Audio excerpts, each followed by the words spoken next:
Mahigit 2 bilyong piso, ganyan kalaki ang halaga ng perang di umano napunta sa mga NGO na itinatag ni Janet Lim Napoles mula sa pork barrel ng ilang mambabatas. Ayon po yan sa report na inilabas ngayon ng COA o ng Commission on Audit. Nadiskubre rin ng National Bureau of Investigation o NBI ang milyon-milyong halaga ng magagarang bahay at mga sasakyan na pag-aari di umano ni Napoles. May report si Teresa Andrada. Batay sa mga salaysay ng ilang kakilala ni Janet Lim Napoles, nagsimula sa simpleng pamumuhay ang pamilya na ngayon itinuturing na mother of scam.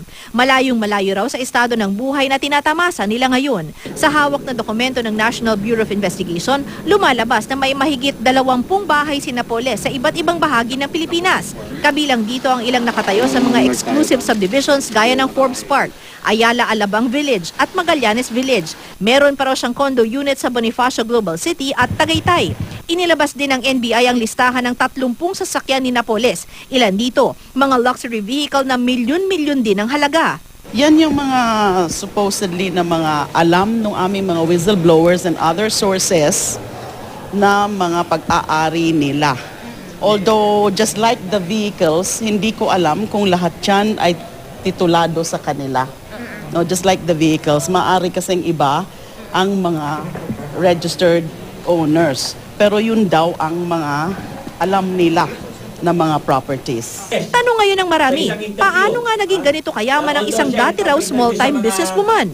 Pinanindigan ng kampo ni Napoles na galing ang yaman nito sa negosyong coal mining sa Indonesia at housing business sa Singapore.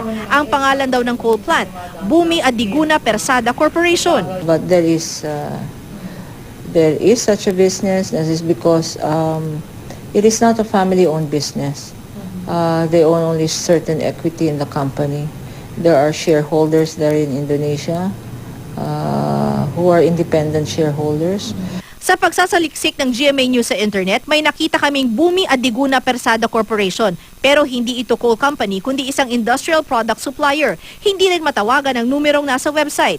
Isa-isa namang binisita ng COA ang mga NGO na nakatanggap umano ng pork barrel mula sa mga mambabatas. Ang Countrywide Agricultural and Rural Economic Development Foundation na nag-oopisina daw sa Malabon. Pero nang puntahan ng COA ang address, hilera ng barong-barong pala ito. 246 million pesos ang pondong nakuha ng naturang NGO.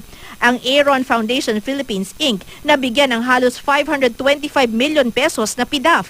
Pero bakanting lote rin ang nadatna ng COA.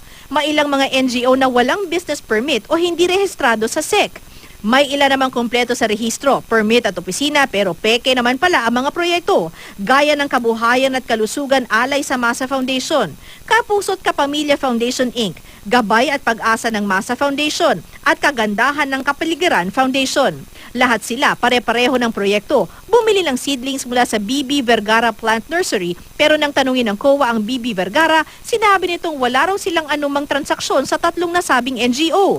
Isa sa mga nakakuha ng pinakamalaking pondo ang Social Development Program for Farmers Foundation, 585 million pesos. Ang presidente ng NGO, si Ben Hurluy, dating staff ni Janet Napoles na kalaunan ay nagbulgar ng umano'y pork barrel scam. Bumili raw sila ng liquid fertilizer mula sa Nutri-Growth Philippines para ipamudmod sa mga magsasaka. Pero nang hanapin ng COA ang ibinigay na address ng Nutri-Growth Philippines na nagbenta umano ng fertilizer, natuklas ang isang maliit na sari-sari store lamang ito. Sa Nutri-Growth din bumili umano ng liquid fertilizer ang NGO na Masaganang Ani para sa Magsasaka Foundation. 477 million pesos ng pork barrel fund ang nakuha nila. Ayon sa COA, sa 82 NGOs na nakakuha ng PDAF, 10 rito ay konektado kay Janet Napoles. Kung susumahin, aabot sa 2 billion pesos ang kabuuang pondo na nakuha ng kanyang mga NGO. Habang 6 naman sa mga NGO, pag-aari ng mga kamag-anak ng mambabatas. May isa namang congressman na di pinangalanan na naglaan ng sarili niyang PDAF sa NGO kung saan isa rin siya sa mga incorporator. Ito ang Buhay Mo Mahal Ko Foundation na nakakuha ng halos 84 million pesos. Ngayong araw, naglabas ang freeze order ang Court of Appeal sa lahat ng account ni Napoles, maging ng kanyang mga kamag-anak at mga NGO na nasa ilalim ng JLN corporations. Ibig sabihin, hindi magagamit ang perang nakadeposito sa mga account sa loob ng 6 na buwan. Teresa Andrada, GMA News.